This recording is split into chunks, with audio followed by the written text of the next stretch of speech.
So thank you everybody for coming, seeking the blessings of all the Vaishnavas present here and everywhere else around the world, around the universe, so that we can talk about chapter 2.10 in Srimad Bhagavatam, Canto 2, chapter 10. Bhagavatam is the answer to all questions. We'll be covering the first to ninth verses today. So knowledge is based on the books from Srila Prabhupada. We are indebted to your knowledge. So here the sages are assembled in Naimisharanya and Sutta Goswami is narrating the Srimad Bhagavatam. So Maharaj Parikshit is listening intently to the instructions of Srila Sukdev Goswami. So far, in the previous sessions, we have covered the Chaturshloki Bhagavatam. So the Chaturshloki Bhagavatam is the essence of Srimad Bhagavatam.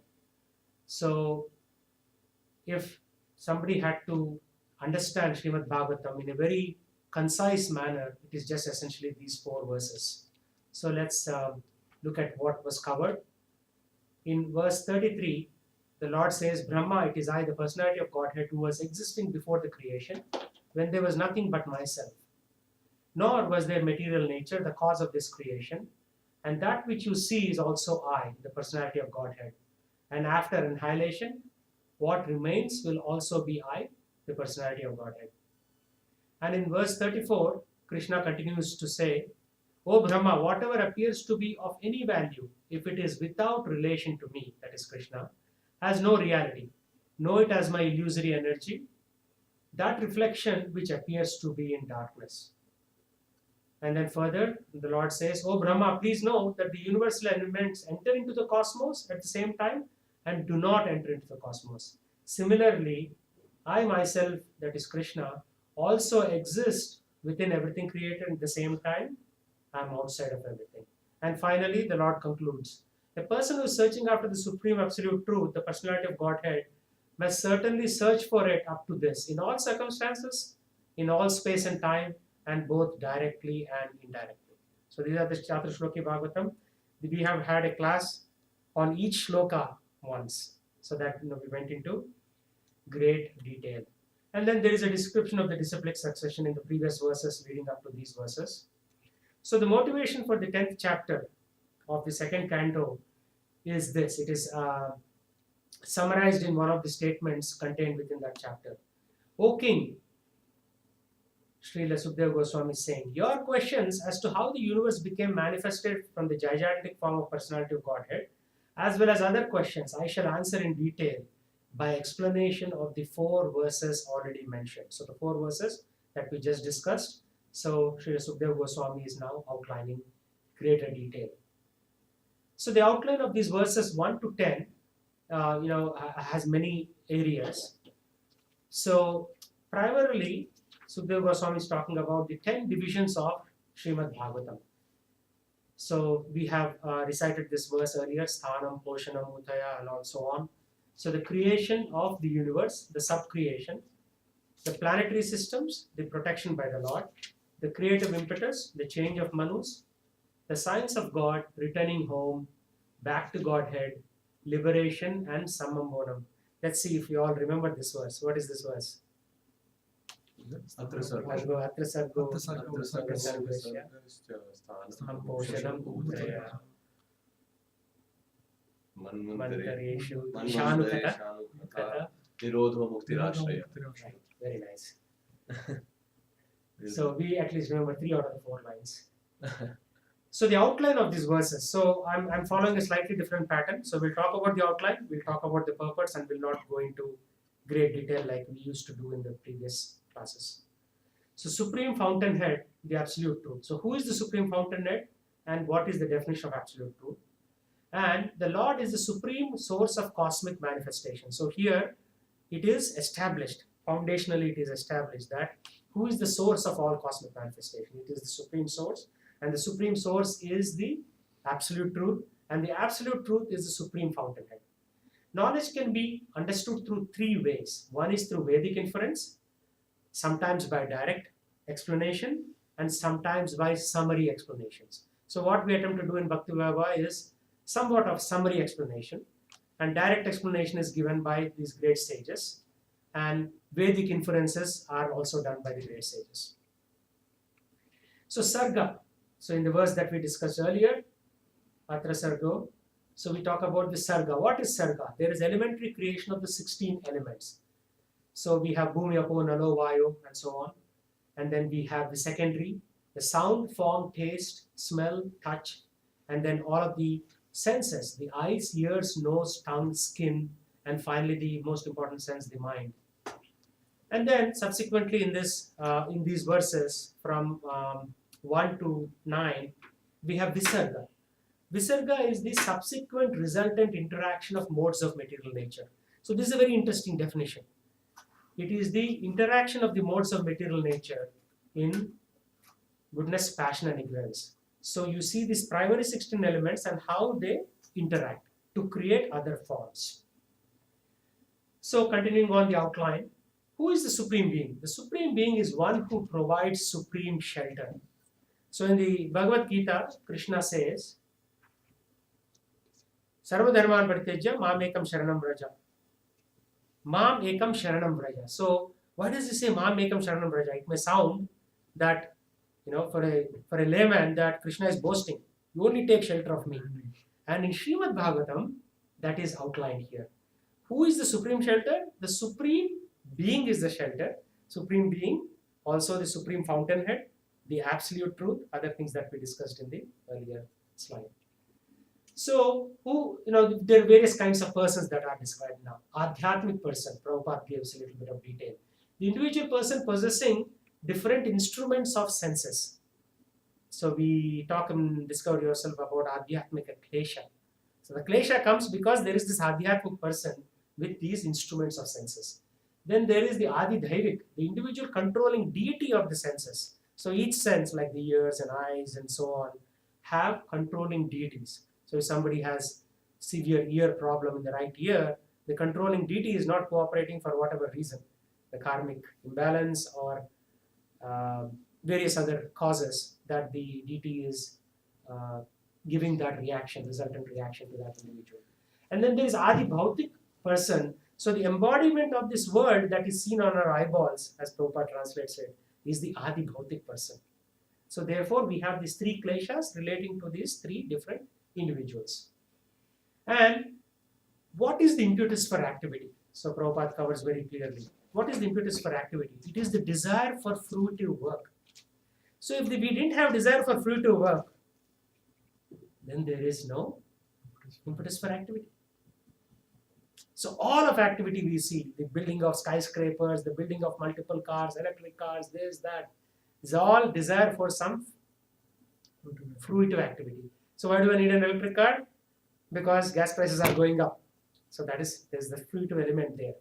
That causes us to research and develop all these advanced technologies. And then subsequently, Srila Sukadeva Goswami describes how does the Lord wind up this cosmic manifestation. He talks about the manifestation through the primary 16 elements and the Visarga based on the interaction of the modes of material nature. And finally, talks about how the Lord unwinds or winds up. And then definition of liberation is given. And the definition of liberation is living entity gives up changeable, gross and subtle material bodies. So when you give up these changeable bodies, that is liberation. So now let's get into the details. So that was the summary of these 9 verses. Now let's get into details. 2.10.3. So we said knowledge can be had through 3 ways. Remember, the Vedic conclusion, the primary sources, and the secondary summary conclusions or explanations. So Shrutena is the primary Vedic conclusion. So by Shrutena, we are saying that the creation is made possible from the Supreme Personality of Godhead directly by manifestation of his particular energies. So this is what bewilders the average person. So the average person says, oh, I take a hammer and put a nail and the nail is going into the wood. Right? That is the secondary cause. But how did the primary cause occur? It is through manifestation of energies. So the energies come from the energetic and then they are manifesting in front of us. Without such Vedic reference, the creation appears to be product of material nature. So what has happened in the last 50 years?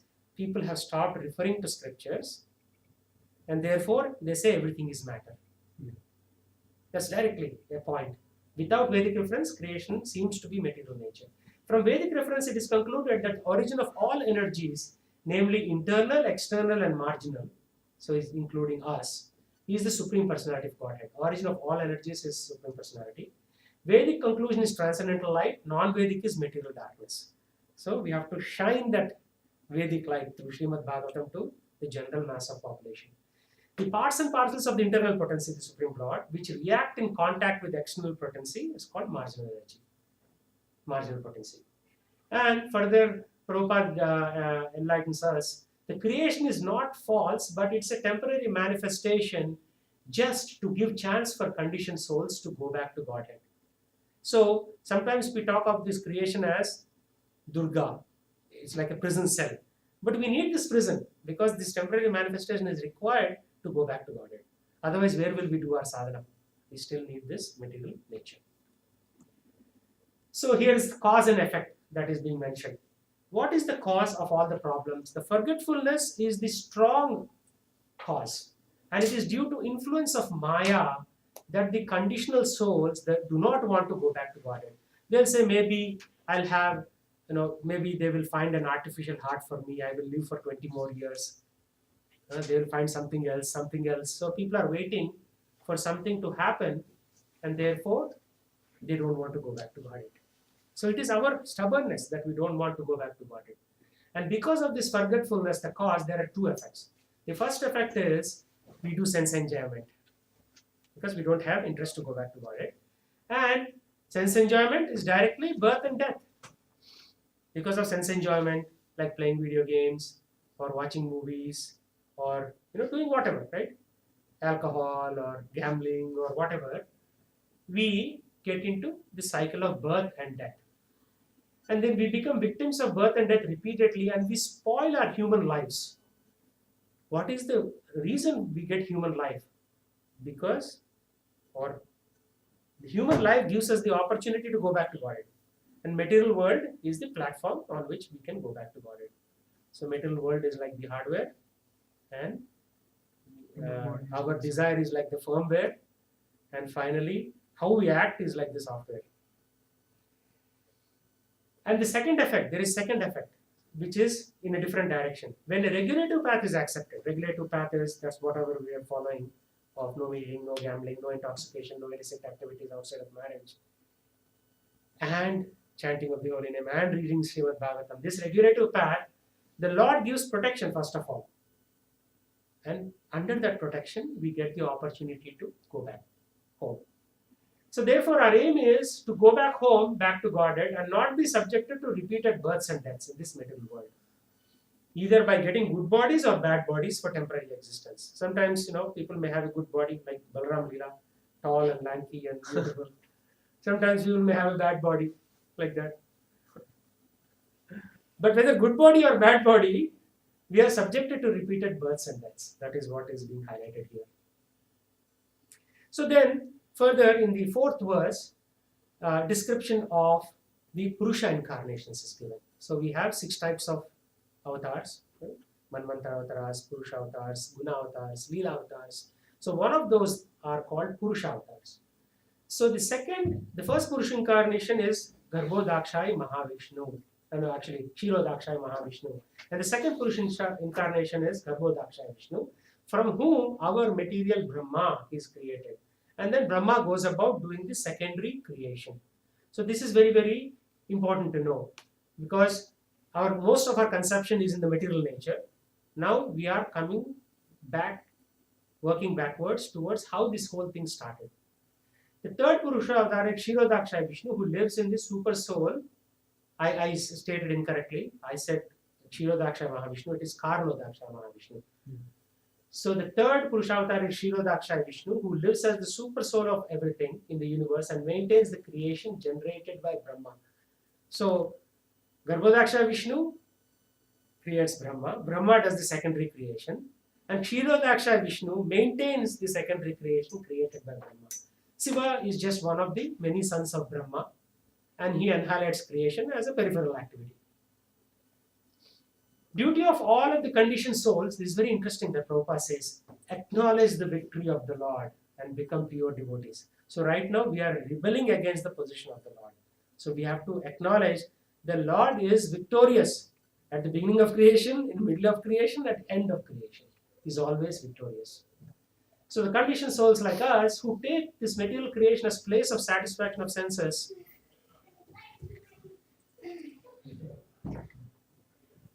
are illusioned by the external energy of Vishnu, and they remain subjected to laws of material nature, creation and destruction.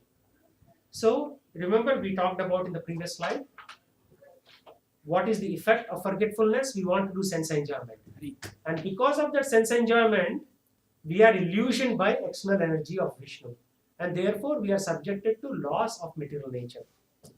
So to be free from laws of material nature, we have to work backwards. We have to gradually get out of that illusion through not getting into sense satisfaction.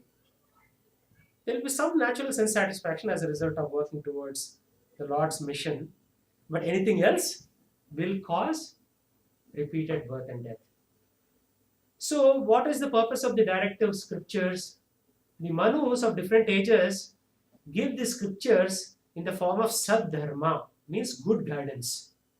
So dharma here is translated as guidance. Sometimes we talk of dharma as nature, sometimes as spirituality, but here it is good guidance. Sadharma is good guidance. We should take advantage of these revealed scriptures for our own interest to make life successful termination.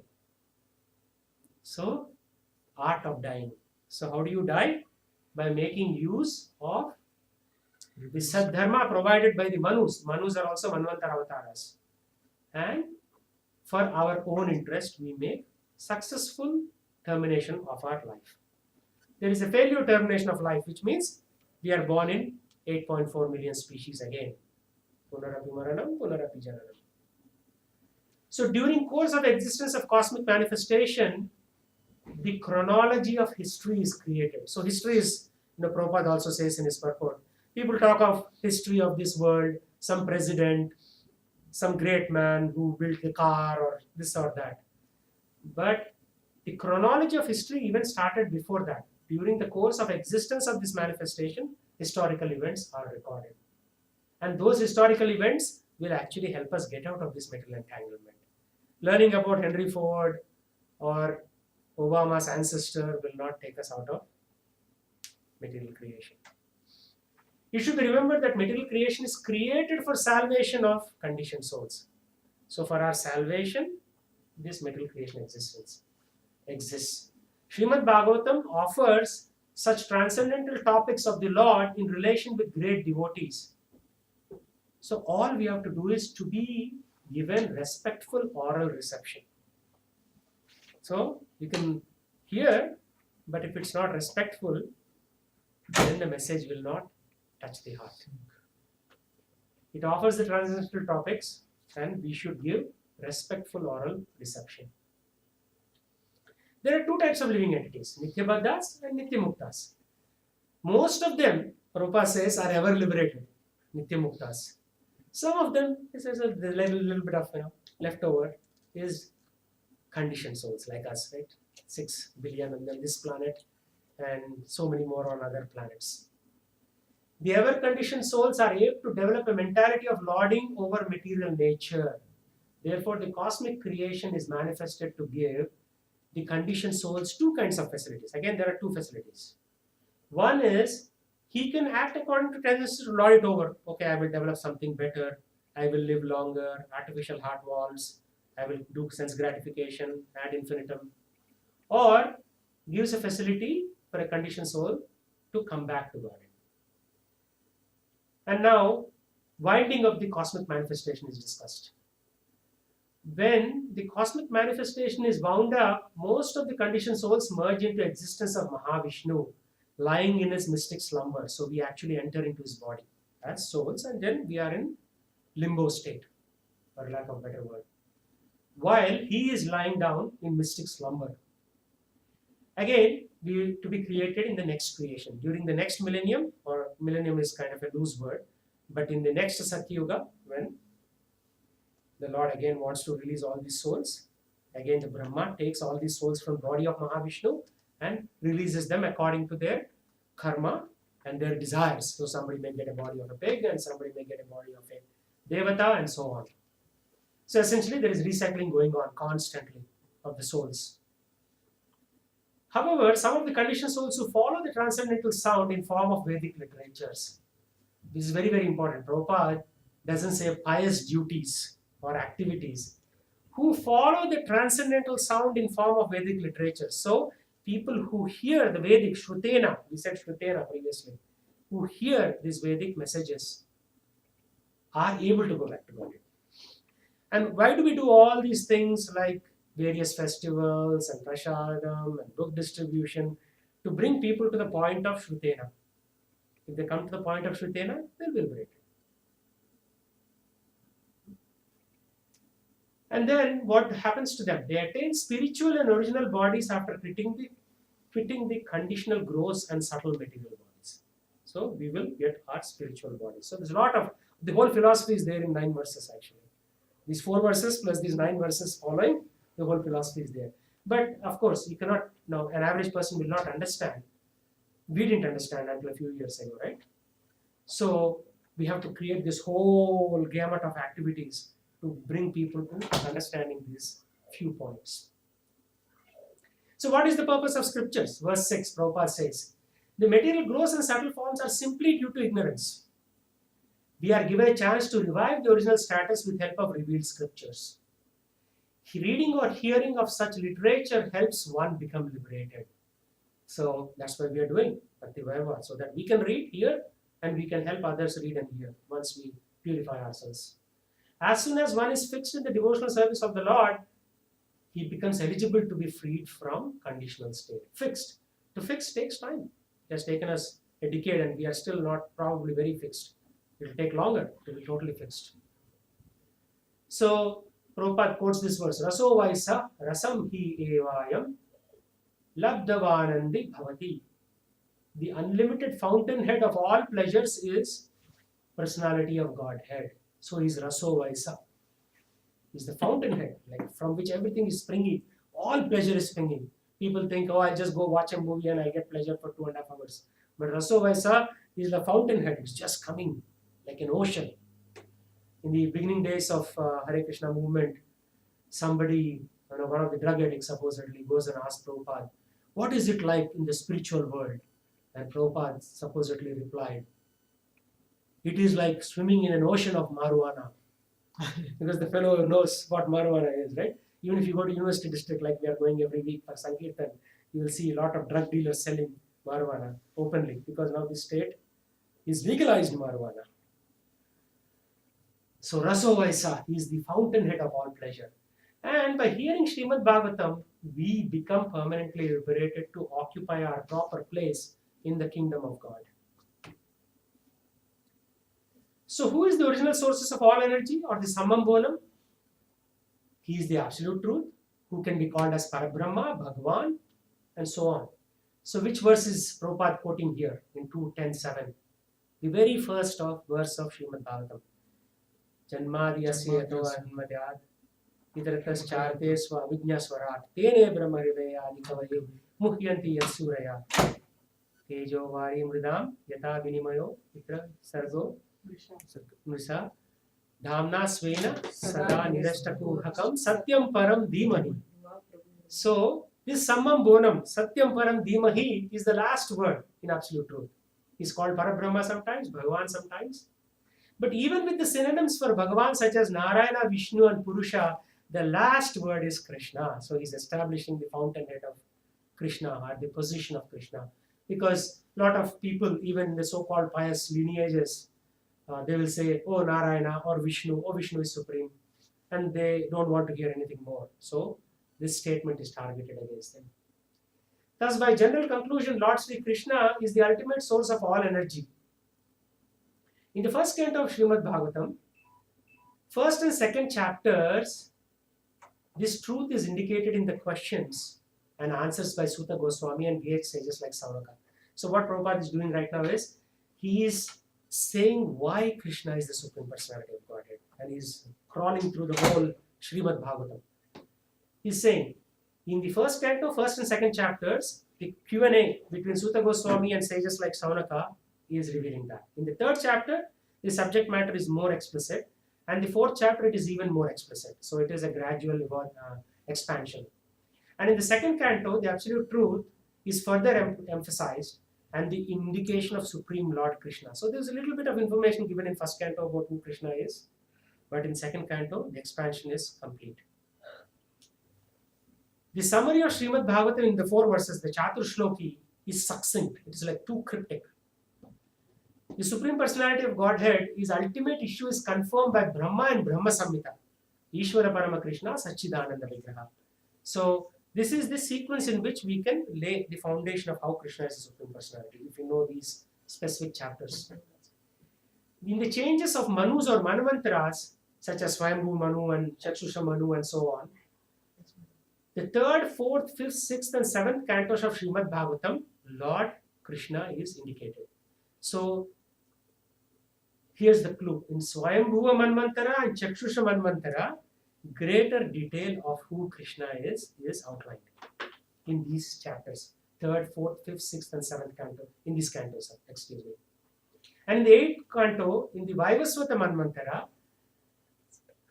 and in the 9th canto, which is for a different Manu, it is also explained. So Krishna is not a topic of just this past Dwapara Yuga, 5,000 years ago. He is covered in every Manu's period in different viewpoints or in different explanations. The complete subject matter is elaborately explained in the 10th and 11th cantos of Srimad Bhagavatam. So we have to go to the 10th and 11th cantos to get further information about who Sri Krishna is. In the 12th canto, the same is explained, but here it is about the different incarnations of the Lord. Thus, it is concluded by studying the complete Srimad Bhagavatam, Lord Sri Krishna is the ultimate summum bonum or the ultimate source of all energy. So, the first very verse talks about Satyam Param Dhimahi. And now, the journey goes through till the 12th canto of Srimad Bhagavatam. And according to grades of worshippers, as indicated in the nomenclature, as Narayana, Brahma, Paramatma, Brahman actually. Brahma here means Brahman. So different grades of worshippers may be attracted to Brahman. Somebody may be attracted to Paramatma like Ashtanga yogis. And somebody who is a devotee may be attracted to Narayana, but that is also not the complete description. That's what Prabhupada is trying to say. Every individual in material world is controlled by higher devatas, demigods. We have senses, but our senses are controlled by superior deities. We cannot see without light. And who is controller of light? It is Surya Dev. And therefore, we are all controlled by Surya Dev. Right? One day he shuts off light, then we cannot see. So therefore, our sense of sight or this indriya of the eye is not sufficient. We need a controller. So the controlled living entity, like you and me, are Adhyatmik. Right? We talked about the 3 persons earlier, Adhyatmik Purushas. And that which distinguishes the controller and controlled is called the Adi Bhautik Purusha. So here Surya is the Adi Bhautik Purusha.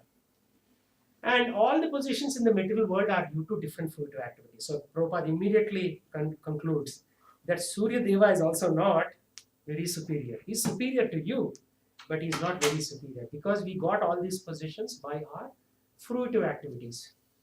And strange as it may sound, we are all continuing to do fruitive activities even today. We may do some devotional service, but unless we put an end to our fruitive activities, the doors of heaven or the doors of Vaikuntha are not open yet. Doors of heaven may be open, but Vaikuntha are not open yet. The sun god and the individual person who are related as controller and controlled. So who is the individual person? The Adi Adhyatmika person. We are Adhyatmic persons. So the sun god and the individual person who are related as controller and controlled are the same spiritual parts and parcels of the Supreme Being. So this puts to rest why Devatas are to be respected but not to be worshipped as Supreme. Because they are also controlled by the Supreme Being, who places different parts and parcels in different positions. So somebody has a big position, like Balaram Leela, a big man in Oracle. Somebody is in a tiny position. So positions are also given by the Supreme Lord.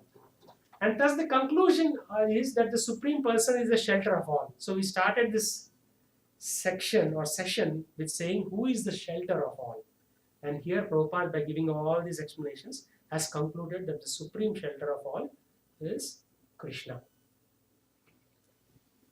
Without having eyes, sunlight is useless. And without sunlight, eyes are useless. More detail in the 9th verse. Thus they are interdependent and none of them is independent.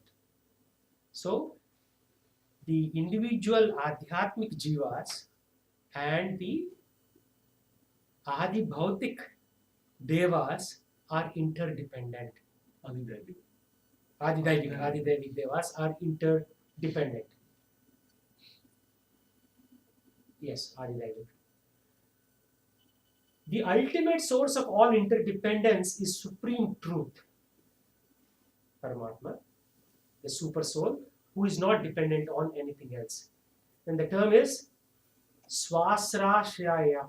Swasrashraya. We are Ashraya. We are taking shelter of the Supreme. But the Supreme Lord is giving shelter to everybody else.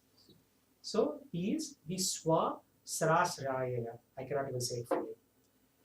He is only dependent on his own self. So somebody asked, right? Hari asked me a few years ago, who created Krishna? So he is dependent on his self only. There is no need for anybody else to create. That's a very good question, by the way. The individual is under the clutches of illusory energy and is under the illusion of identifying himself with matter.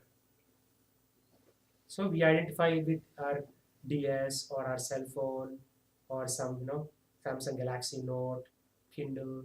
So we identify because we are under the clutches of Maya. So the Maya is basically acting on us. The individual soul is dependent on Super Soul for being liberated. So who can we depend on if you are already under the clutches of Maya? I cannot help you. You cannot help me. Both of us have to rely on the Supreme Ashraya, shelter of all.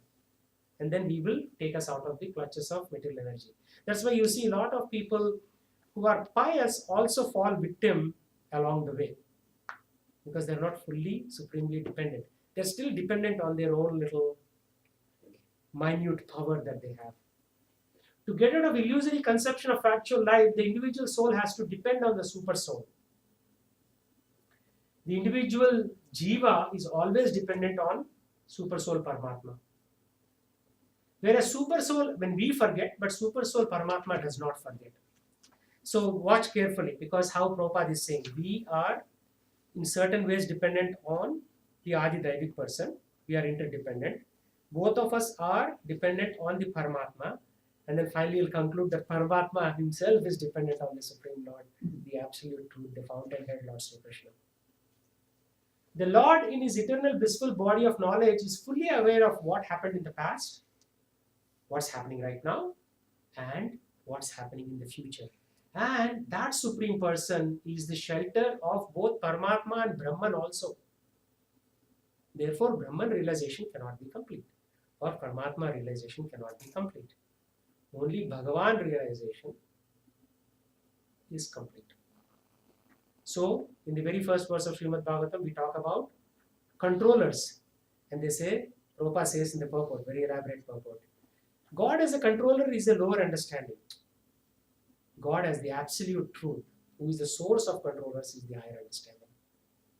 So, Paramatma and Brahman are still at a slightly lower level than the Bhagavan understanding. So, there seems to be some propaganda starting in the 1970s that the cosmic consciousness is everything, right? So, Prabhupada actually cuts that here. The propaganda of identity of cosmic consciousness with consciousness of individual living entity is completely misleading. Arjuna could not remember who he was, while the Lord could remember. So, he's giving Arjuna's example, and it's a good example for us. So, summary. Vyasadeva documents who is the supreme shelter. He outlines the 10 topics of Srimad Bhagavatam. He elaborates the process of Sarga, primary creation, and Visarga, secondary creation. He highlights the position of Jivas, us. He identifies the causes of Jiva's transmigration, which is the desire for sense gratification. So it's been pointed there. So the moment you give sense gratification, devotional service begins. So where are we right now? Have we given up sense gratification? Not fully. We have started, which is a very good step. Explain the effects of either pursuing sense gratification or a regulative path. So if you do regulative path, you get the freedom. And then if you pursue sense gratification, it is like the Maithunagra, shackles of sex life. Sex life may be gross or subtle. People may give up gross sex life, but there is a subtle sex life that still remains in the mind that manifests as profit, distinction, and adoration. If you want to be praised, which means it's a subtle form of sex life. If you want to profit from something, maybe I'll buy this house, market is low, I'll sell it after 4 years. That is also subtle sex life. And adoration, everybody should praise me. We become the center. Yeah, we become the center. So the gross thing is easy to get rid of. The subtle thing is very difficult. We are all struggling with the subtle thing. To a large degree, we have gotten rid of our gross things. The subtle thing is what we are struggling with.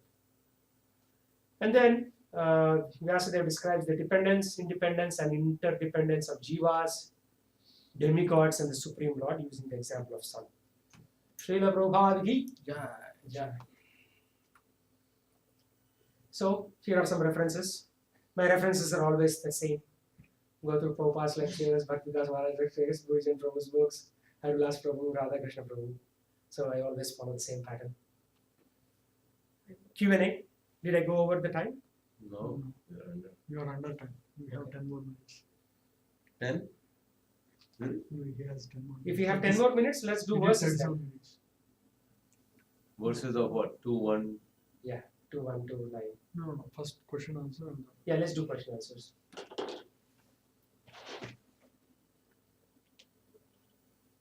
What are the 10 topics? Atra sargo visarga shastanam bhotaram utaya. That verse. Manvantare nishanukata.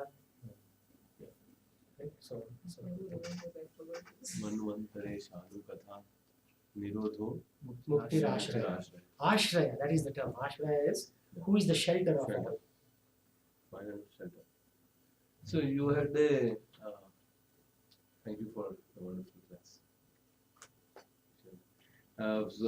There was in one of the verses about Adi Bhautik was mentioned as a person who was seen within the Embodiments eyeballs. on the eyeballs. Yeah, can you explain that? I tried to research that, but I could not get more information because normally Adhyatmika Klesha is something that affects us. Adi Bhautika Klesha, we say the others have impact on us, right? That's how we have understood it historically. So when others do some activity, how it is perceived by us is Adi Bhautika Klesha. Because you could basically tolerate it and then there is no Klesha. Yes. Therefore, it is the embodiment of how things happen around us, on us, is Adi Bhautik. That's all it is. And you could totally ignore that or totally tolerate it, and then there is no Klesha of that. Is sure that's what But is. this That's is what not I- about the klesha, This is not right? about klesha. The Adi Bhautik What person, I right? have, what my understanding is that some of the Adhyatmic, Adidevik, Adi Bhautik, these 3 classifications are there in multiple places. In multiple different- ways. Yes. Yes, So Prabhupada, I'm not elsewhere- sure if klesha one you can apply. Yeah, here. okay. Let's not apply I'm the not Klesha sure. one. I mean, I'm just maybe you have looked into this thing. But Because I couldn't, elsewhere- because the first 2 are understandable. Is the person. Second, Adi Devik is the controlling deity. Third is not. When I read that also, I didn't understand. So Prabhupada does not give any more description in that purport. He just says the embodiment as seen on the eyeballs. That's all, and he leaves it at that. So I cannot really speculate. Yeah. So and even Guruji Prabhu also does not, and anywhere else. I have not seen anybody else give an explanation. But Prabhupada himself, Adi Bhautik, he gives more description elsewhere, but not in as embodiment of Because what I saw in the later part when you were saying is where Prabhupada says that the material body is actually See, in the translation it is said, Adi Bhautika, the visible body of the embodied living entity. the visible body or the Yeah, embodied the living entity. is Adi Bhautik person. Yeah, that's what he says here. So now The yeah, material that body becomes is more called Adi clear here. Bhautika Purusha. That which distinguishes the controller and the control, that is the material body itself. is called. That's why he's It's saying called embodiment on Adi the eyeballs. However, Prabhupada elsewhere he translates Adi Bhautik differently. In this context of these 9 verses, he talks about the controlled and the controller and the material body as being Adi Bhautik. So maybe he wants us to understand that. But I think the embodiment seen on the eyeball because it's the visible body made of That's metal. what is seen through the eyes. Yeah, it seems like so we are there, we are the controlled one. But we're not really the true controllers of the body. So that's the controlled. The controller is the Adi Daivik person, the deities who have control over it. demigods. But and the one which distinguishes between that is the material body itself is Adi Bhautik. Yeah. I still don't. This The material body itself. Which material? The body itself. What, like you and different bodies, right? That body, that Adi The Bhautik. body itself. Yeah, body itself. The body only. And the senses are all Adhyatmic. Yeah. Okay. And who controls the senses is Adi Devi. No, elsewhere No, Prabhupada not the translates it. senses. No. We ourselves are Adhyatmic. Yeah. Not No, the senses. Exactly. Elsewhere Prabhupada. The soul. The soul The is soul Adhyatmic. itself is Yeah, because Adhyatmic. he is possessing the instruments of the Senses. Yeah. Right. Adi Exactly. Bhautik is physical things and Adi Daivik is the controller of physical things. And Yes. Adhyatmic is anyway Yes. spiritual only we take it that word Yes. also, right? So Adhyatmic is the soul. Adi Daivik is The the demigods deity, who's the control. demi who's control, demigod. Adi Bhautik Bhautik is is the physical physical element, the nature. body itself. So he says, right, the control living entity Yeah, is he called says material Adhyatmic. body is called The Adi control Bhautik. living entity is nothing but our individual soul. Yeah, Yes. which is Adhyatmic. This us, Adhyatmic. which is us, yeah, the soul. And the controller is I mean, Adhyatmic. these 3 words are interpreted in Yeah. so many No, there ways. is They are, very that's why nice they are ways. interpreted in many Madhvacharya has different full ways. complete- These 3 combination of these 3, in Klesha is different, in this it is different. No, but Kleshas this, are like- this line is very nice. These 2 lines Prabhu has here. It's very nice. Controlled living entity is called the Adhyatmic person. And the Yeah, controller is it clarifies the Adi same Daivik. thing. And the that material body is the Adi distinguishes- Bhautik. Yeah, it's clear there. That's the It's in the definition. purport. Adi in Sanskrit lot of times refers to me. So Adi Yatmik means my real self. Yeah. Atma refers to self. Adhyatmic. Okay, my real self. And Adi Daivik is the Daivik activities which are acting on the instruments of my senses. So there are the external things, but still acting on my senses. Okay. And Adi Bhautik is my body. So all 3 are related to this. When we talk about kleshas, how these 3 things are impacted by external factors. Yes. It connects with the place. It connects So actually. Adi means mind, related to that That's mind. how I understood it. No, no. That's how I understood it. Adi That's means not eternal. speculative. Adi. Adi is Adhyatmic. eternal. No, that, Okay. this is Can not have multiple Adi, meanings. this is Adhi. Adi, Adi. Adi, the- नहीं It's- तो वो तो संधि होके फिर वो word change होता है तो आई डोंट नो संधि Anyway, let's not Yeah. do the speculation here. Yeah. You can find This out. is clear. Atmic. This line Atmic is the clear. Atma. Atma is- The second part is Yeah, no, Atma. but when you were saying Adi relates to mind, Yeah, I yes. didn't know about that. So Adi Daivik person. So the deity is acting on myself. That's how I understood it. We could get senior opinion. Okay. As Brajago Prabhu said, throughout the Bhagavatam, these 3 are defined in different slightly ways. I different saw that. ways. I see them in different places. No, Okay. they are defined like this only, but they're also used for kleshas and they're also used to explain Person, it's the a power person, it's a situation, klesha. the way it is this. That's the only 2 things in which it is described. Really? Okay. I See, didn't- when I you say think I saw Bhautik, that. right? Bhautik Madhvacharya Jagat. explains the whole philosophy in these 3 Yeah, yeah. lines. So that I don't know. I'm just talking about Bhagavatam only. There's just 2 things. One thing is this and the other thing is the kleshas. There is no other Yeah, these are confusion. primary things. Yeah. Yeah, maybe at least I thought. Bhautik, what is Bhautik Jagat means? Material nature. Yes. Adi Bhautik means of the subject matter in connection, which is me or you, right? Of Yes. a distinct entity. That's how I was connecting the 2. Bhautik is always material. So my material body is Adi Bhautik. Okay? Any other questions?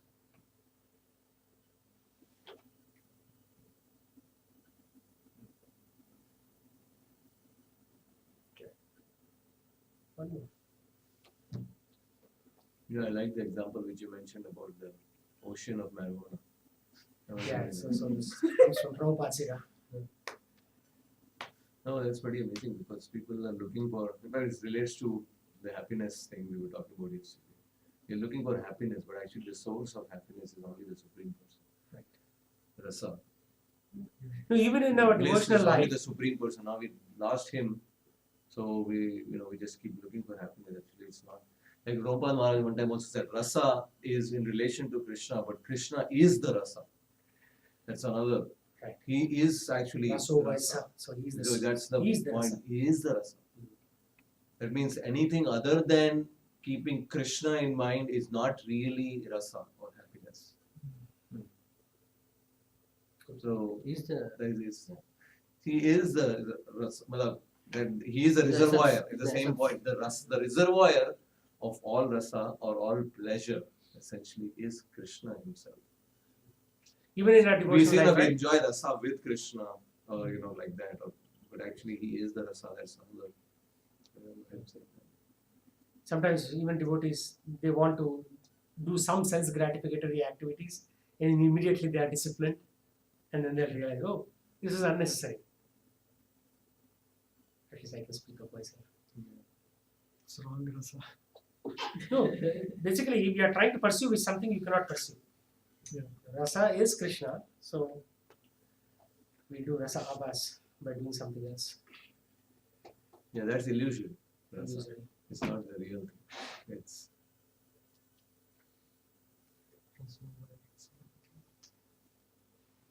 So, shall we? Do you have the verses, Prabhu? You can memorize. Yeah, you can stop that.